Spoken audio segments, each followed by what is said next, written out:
전도서 7장 1절에서 14절 말씀 한 절씩 교독하겠습니다.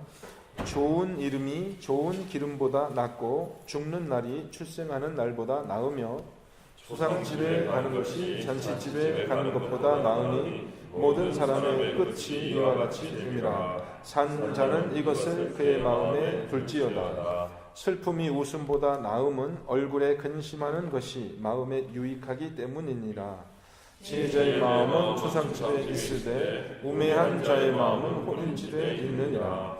지혜로운 사람의 책망을 듣는 것이 우매한 자들의 노래를 듣는 것보다 나으니라. 우매한 자들의 웃음소리는 소리 밑에서 가시나무가 타는 소리 같으니 이것도 헛되도다. 탐욕이 지혜자를 우매하게 하고 뇌물이 사람의 명철을 망하게 하느니라. 일의 끝이 시작보다 낫고 참는 마음이 교만한 마음보다 나으니 급한 마음으로 노를 바라지 말라. 노는 우매한 자들의 품에 머무름이니라. 옛날이 오늘보다 나은 것이 어찌미냐 하지 말라. 이렇게 묻는 것은 지혜가 아니니라. 지혜는 유산같이 아름답고 햇빛을 보는 자에게 유익이 되도다. 지혜의 그늘 아래에 있음은 돈의 그늘 아래에 있음과 같으나 지혜에 관한 지식이 더 유익함은 지혜가 그 지혜 있는 자를 살리기 때문이니라. 하나님께서 행하시는 일을 보라. 하나님께서 굽게 하신 것을 누가 능히 굽게 하겠느냐. 형통한 날에는 기뻐하고 곤고한 날에는 되돌아보아라. 이 두 가지를 하나님이 병행하게 하사 사람이 그의 장래일을 능히 헤아려 알지 못하게 하셨느니라. 아멘. 오늘 말씀의 제목 고난을 품고 살아가기입니다. 고난을 품고 살아가기. 오늘 본문을 보시면 어쩌면은 이 전도자가 전도서를 쓰면서 자기 변명을 하는 것 같은 그런 느낌이 듭니다. 저와 여러분이 지금까지 전도서를 7장까지 봤는데요. 전도서를 보면서 여러분 어떤 느낌이 드세요? 어떤 기분이 드세요? 별로 그렇게 좋은 이렇게 기쁘고 즐거운 기분은 안 들죠. 전도서의 그 세계관이 너무 국대의 허무주의 또 염세적인 그런 세계관을 우리가 계속해서 보면서 어떻게 보면 우리는 조금 기분이 우울해지는 그러한 느낌이 들기도 합니다. 정직한 반응인데요. 왜 세상 만사를 이렇게 부정적인 눈으로만 보는가? 보람 있는 일, 또 기쁜 일도 많이 있는데 그런 질문이 우리에게 있습니다. 근데 오늘 말씀은 어떻게 보면 그런 질문에 대한 전도자의 변명인 것 같아요. 슬픔과 고난을 적극적으로 수용하고 그것과 같이 살아가는, 그것을 품고 살아가는 것이 인생의 지혜다. 이렇게 교훈을 주고 있습니다. 자, 우리가 동의하든 동의하지 않든 어쨌든 우리 전도서의 말씀을 한번 다시 주의해서 볼 필요가 있습니다.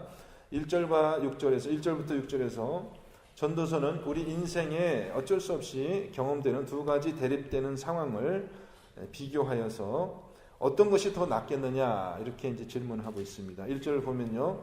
좋은 이름이 기름보다 낫다 이렇게 이야기합니다.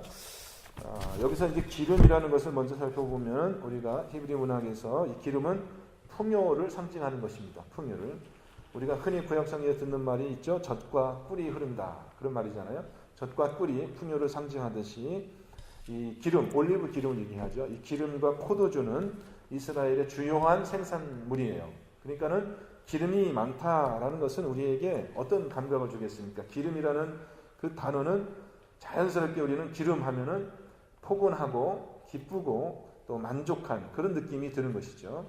에피큐리안이라는 그런 철학자들은 인생의 유일한 선은 배가 부른 것이다 이렇게 쾌락주의적인 그런 인생관을 가지고 있었는데요.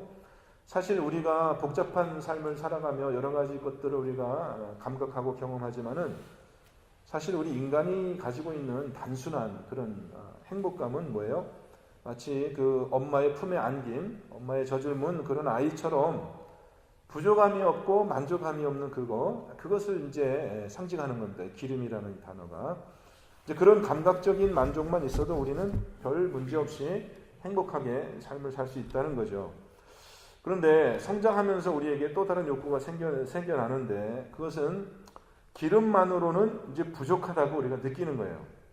그래서 오늘 말씀 보면 좋은 이름이라는 새로운 가치가 등장하게 되는데, 이 좋은 이름이라는 게 어쩌면 뭐 명성을 남긴다는 것인지 확실치 않습니다만, 뜻이 분명하지 않습니다만은, 어쨌든 사람들이 생각하는 그 욕구가 이제는 단순하게 기름이라는 그런 어떤 풍요로운 그런 것보다 더 나은 것이 있다는 것입니다.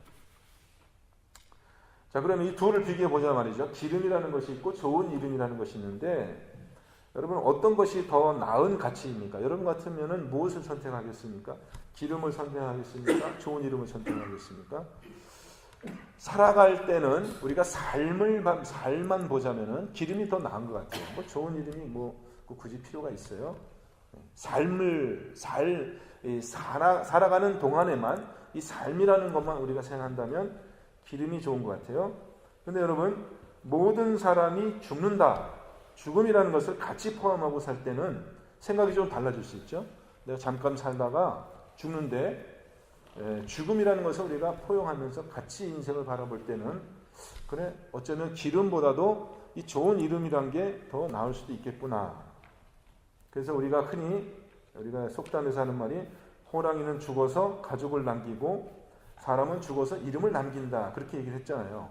그러니까 죽음이라는 것을 생각할 때는 이 이름이라는 것이 더 의미가 있을 수 있다는 것입니다. 자, 그런데 이 좋은 이름과 또 기름을 비교하는 이 전도자의 지혜는 사실 그거 자체가 중요한 것이 아니고 그 뒤에 얘기를 하기 위해서 그걸 하는 겁니다. 죽는 날이 출생하는 날보다 낫다, 이것을 이제 이야기합니다. 그리고 그 뒤에도 비슷한 말이 나오죠. 그렇기 때문에 초상집에 가는 것이 잔치집에 가는 것보다 나으니, 이렇게 얘기를 했어요. 여러분, 죽음과 출생을 비교하면은 그 자체, 그 존재를 단순 비교하면 여러분, 죽음이 나아요? 출생이 나아요? 어떤 게 나아요? 출생이 낫죠, 당연히. 죽음이라는 것이 어차피 뭐 죽음이 나을 게 뭐가 있습니까? 생명과 죽음 이렇게 비교를 하면은 당연히 생명이 낫죠. 그래서 지금 전도자가 그런 것을 몰라서 지금 그런 얘기하는 게 아니라, 초상집에 가는 것하고 잔치집에 가는 것, 어떤 게 더 좋아요, 여러분? 초상집에 가고 싶으세요? 잔치집에 가고 싶으세요? 우리의 감각으로 봤을 때는 잔치집에 가서 기뻐하고 그렇게 즐거워하는 게 더 좋죠. 초상집에 가서 뭐 있는 게 불편하잖아요. 그런데 왜 지혜자는 그렇게 이야기를 하느냐? 초상집에 가는 것이 잔치집에 낫다고 보는 것이냐?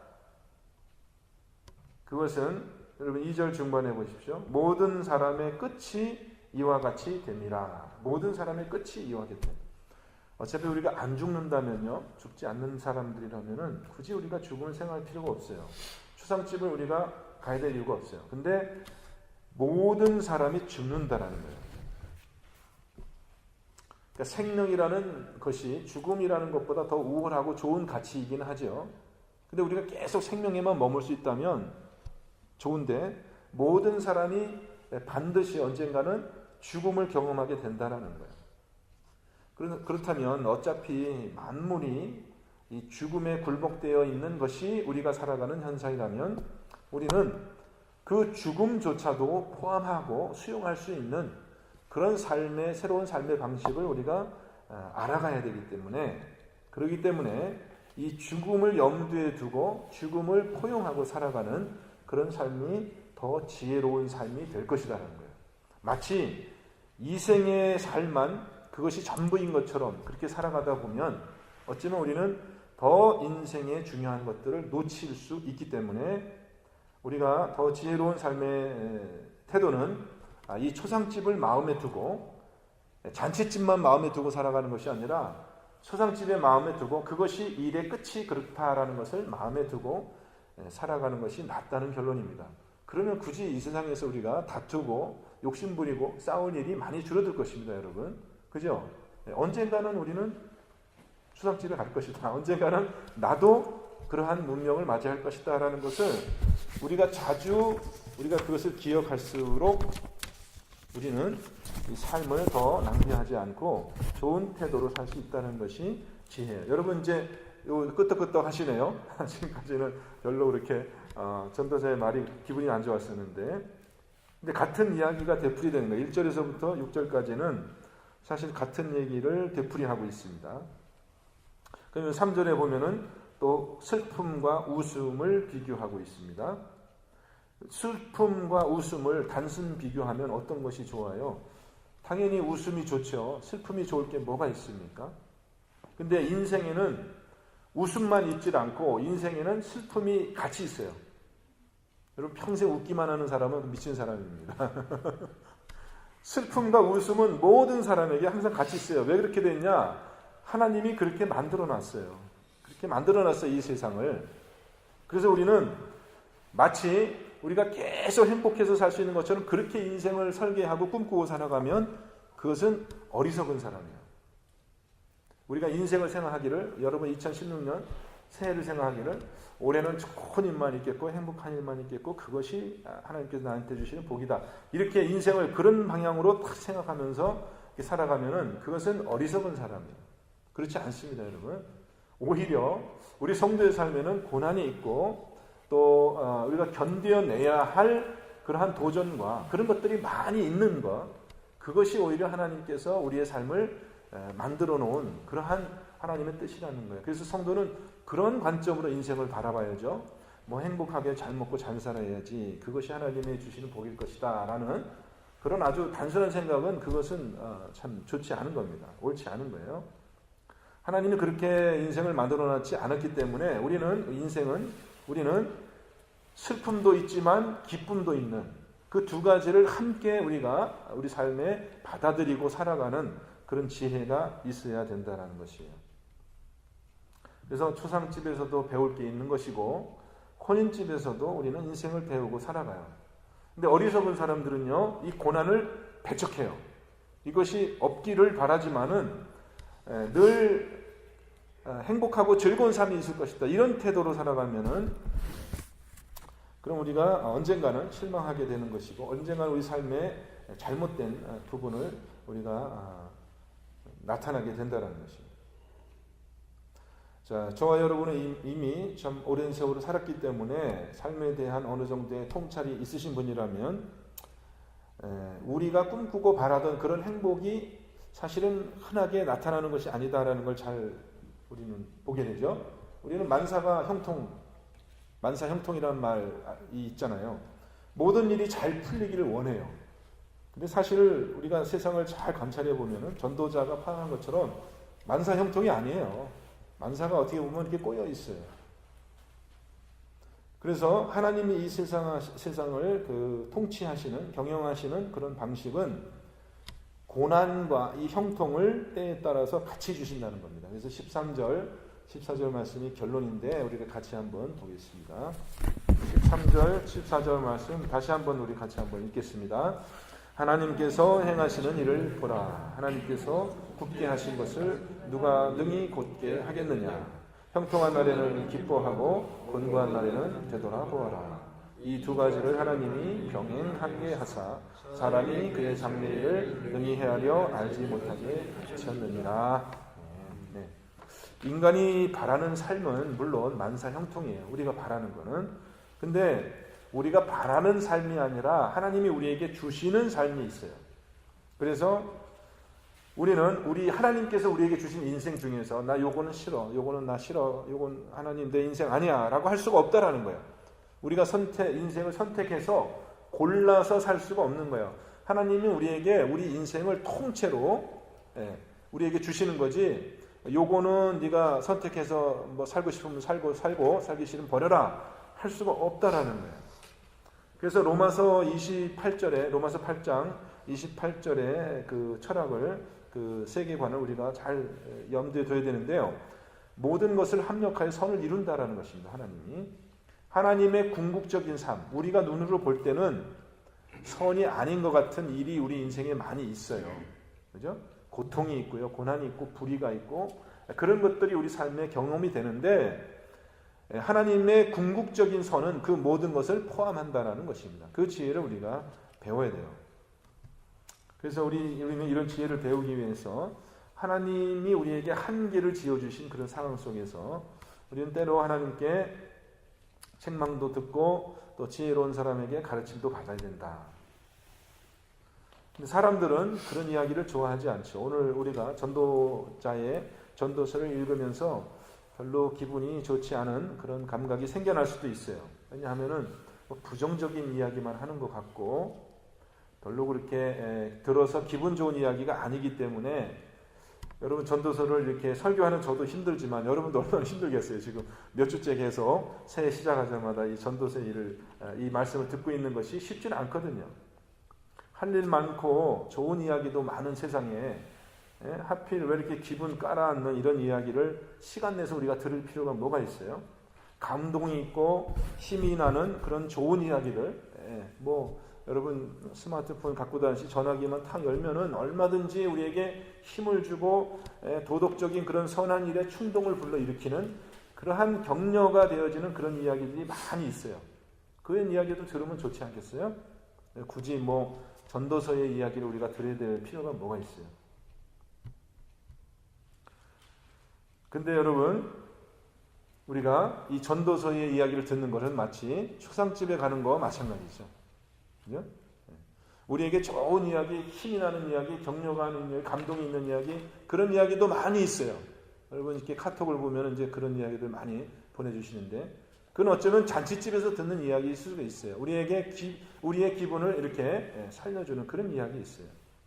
근데 그런 이야기만 듣다 보면, 그러한 삶의 내용만 듣다 보면, 우리가 초상집에서 들어야 되는, 초상집에서 우리가 배우는 그런 지혜를 우리가 놓칠 수 있다라는 거예요. 우리의 삶에 분명히 나타나 있는 양면적인 현실을, 두 가지 상반되는 현실을 우리가 동시에 우리가 그것을 받아들여야 되는데, 우리는 우리의 편견으로, 우리의 선택으로 삶의 한쪽 일면만을 바라보고 살 수 있다라는 것입니다. 그것은 사실은요, 불신에서 비롯되는 것이고 욕심에서 비롯되는 것이에요.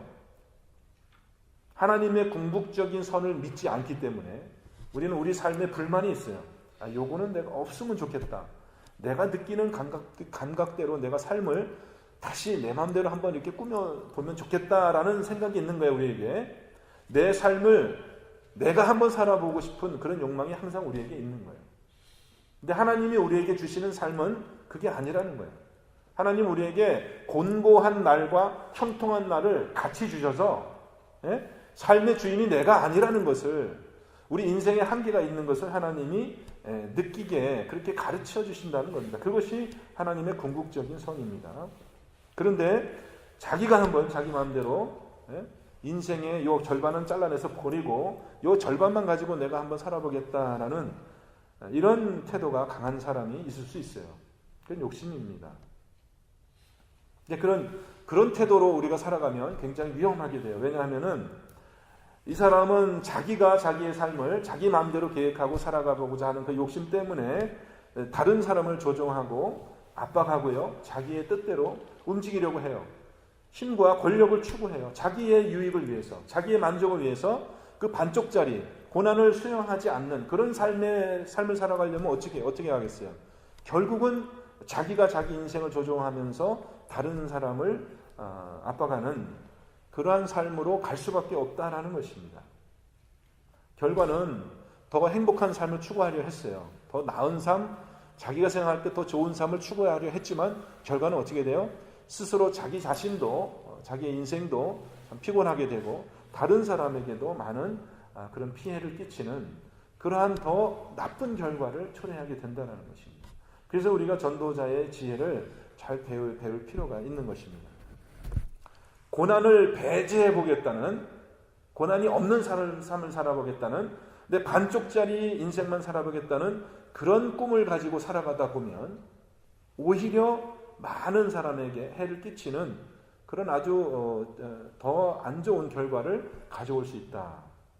이것이 이제 이 전도자의 통찰입니다. 우리가 그런 것을 잘 배워야 돼요.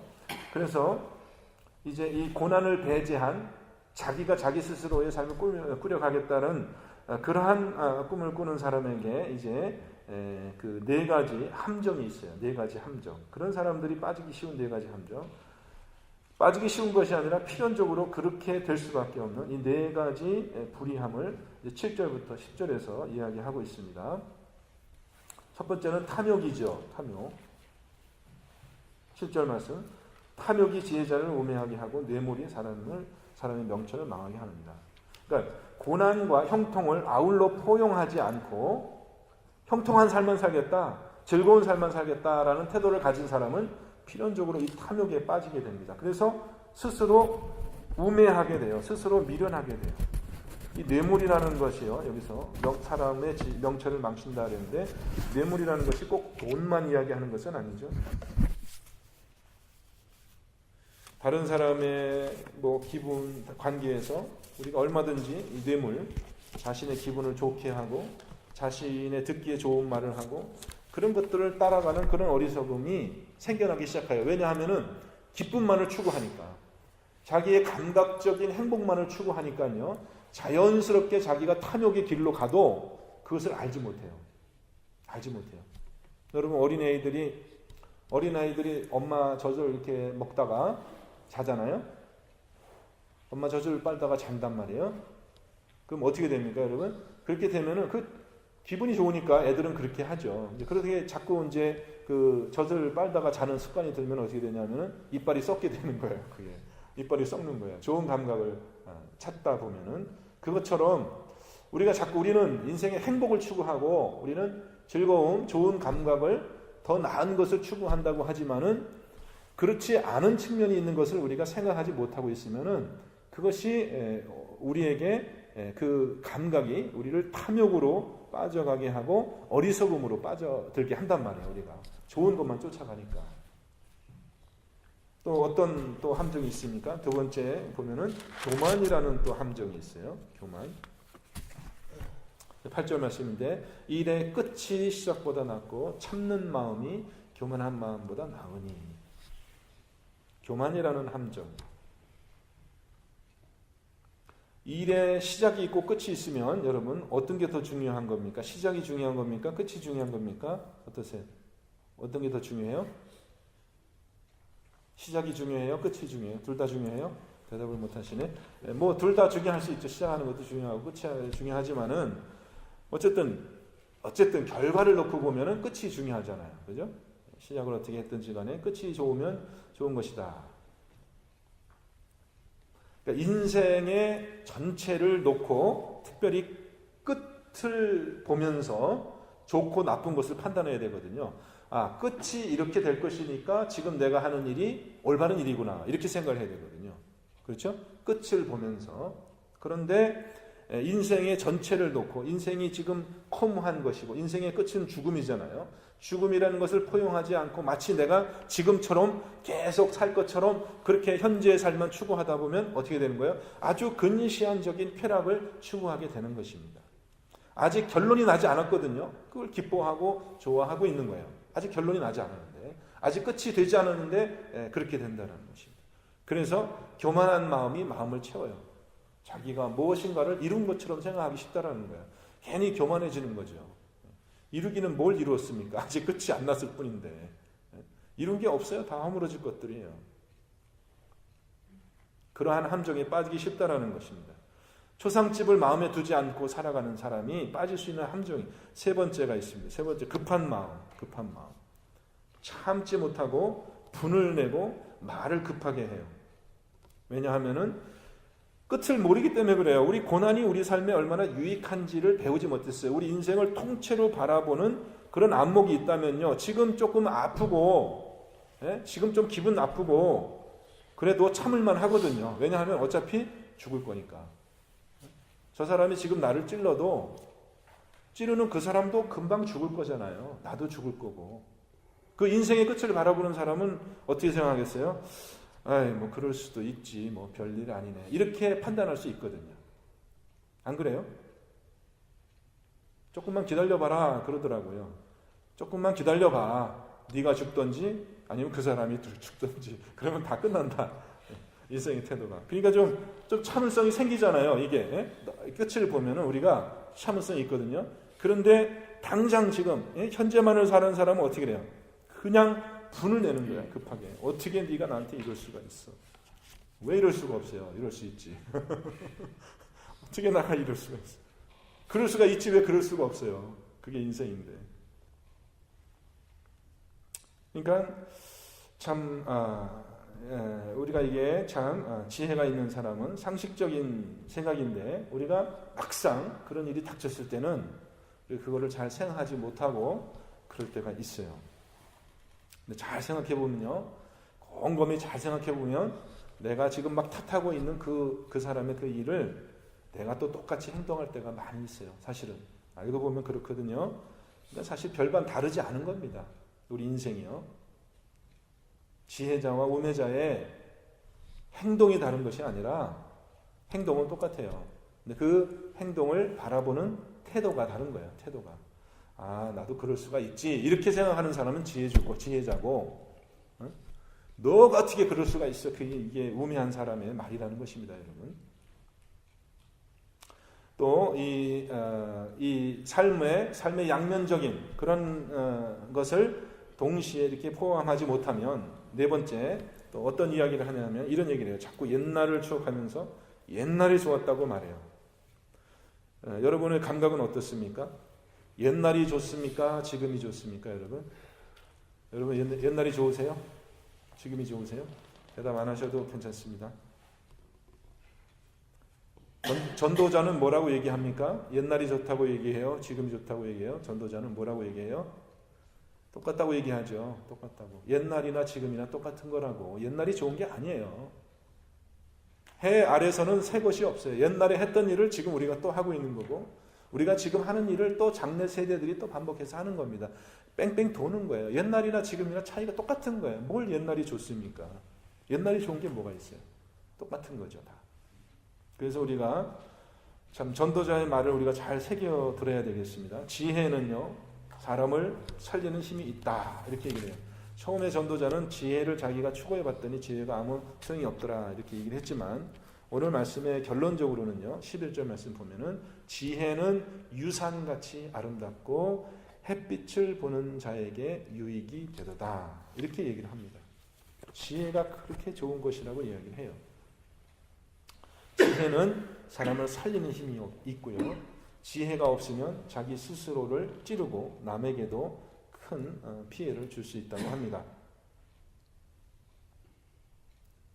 자, 그러면 전도자는 어떤 태도로 삶을 살아가는지 우리가 다시 한번 지난번에도 봤지만은 아까도 우리가 봤지만 다시 한번 보겠습니다. 14절 말씀입니다. 전도자의 삶을 살아가는 태도입니다. 형통한 날에는 기뻐하고 공고한 날에는 되돌아보아라. 이 두 가지를 하나님이 병행하게 하사 사람이 그의 장래일을 능히 헤아려 알지 못하게 하셨느니라. 하나님은 우리 인생이 자기 스스로 자기의 인생의 의미를 부여하고 결론을 내릴 수 없도록 만들어 놨다는 거야. 우리 스스로 우리 인생의 의미를 찾고 이게 이렇게 돼서 이렇게 된 거구나 라고 딱 결론을 내릴 수 없게 그렇게 하나님이 일부러 우리 인생을 그렇게 만들어 냈다라는 거예요. 그래서 어떻게 하라는 거예요? 네 마음대로 판단하고 네 마음대로 행동하지 말라는 것입니다. 그럼 어떻게 하라는 거예요? 하나님을 경외하라는 것이죠. 하나님. 곤고할 때는 곤고한 대로 하나님을 찾고 너 자신을 들여다보고 형통할 때는 형통함을 누리고 살되 그 대신에 네 인생의 결론을 내리지 말고 너는 장래일을 알지 못하기 때문에 하나님을 경외하는 그런 태도로 그렇게 살아가라는 것입니다. 그렇다 보면 우리가 탐욕할 수 있겠어요? 교만할 수 있겠어요? 급하게 말을 낼 수 있겠어요? 우리 스스로 입을 가릴 수밖에 없는 거예요. 우리가 모르니까. 결론을 모르니까. 내가 볼 때는 저 사람이 잘못되고 내가 뭐 잘하는 것 같은데, 그죠? 내가 생각할 때 이게 좋은 일이고 저게 나쁜 일인 것 같은데, 사실 결론이 명확하지 않은 겁니다, 여러분. 끝을 우리가 모르기 때문에, 장래일을 모르기 때문에. 그럼 어떻게 해야 되겠어요? 모르기 때문에 우리가 모르는 사람처럼 그렇게 겸손하게 사는 것이 그것이 지혜가 되겠죠. 어리석은 사람처럼 남에게 듣기를 좋아하고 남에게 배우기를 좋아하고 하나님을 두려워하는 태도로 살아가는 거 요거 하나만 배우면 된다 이겁니다. 우리가 지혜를 다 갖는 것이 아니라 나에게 부족한 것이 있구나 이렇게 그렇게 하나님을 경외하는 것 하나만 배우면 그 사람이 지혜자예요. 특별히 다른 사람보다 나아서 지혜자가 되는 것이 아닙니다. 여러분 전도자의 잔소리가 좀 지겹지 않으십니까? 지금까지 똑같이 했던 얘기 또 하고 했던 얘기 또 하고. 왜 그러겠어요? 그만큼 이게 명백한 얘기고 모든 사람들에게 알아들을 수 있는 이야기지만 실제로 이 이야기를 듣고 삶에 실천하는 사람이 없기 때문에 전도자가 이렇게 잔소리처럼 이렇게 계속해서 이걸 얘기하는 거 아니겠습니까? 그래서 저와 여러분에게 깨닫는 지혜가 있기를, 또 오늘 하루 하나님의 지혜를 구하는 저와 여러분 되시기를 주님의 이름으로 축원하겠습니다. 기도합니다. 하나님, 정말 지혜의 근본은 여호와 하나님을 두려워하며 우리 인생의 한계를 인정하는 그것인데, 하나님, 우리가 마치 일의 결말을 다 아는 사람처럼 그렇게 나설 때가 많이 있고, 우리 인생을 우리의 노력으로 스스로 세워갈 수 있는 것처럼 자만할 때가 많이 있습니다. 하나님, 패망의 선봉이 교만이라고 했는데 하나님, 우리에게 이 지혜를 허락하여 주옵시며 전도자가 하는 이 말씀을 잘 새겨서 우리 인생의 올바른 그런 삶을 살아갈 수 있도록 오늘 하루 함께하여 주옵소서. 주님의 은혜와 사랑을 간절히 구하며 예수 그리스도 이름으로 기도합니다. 아멘.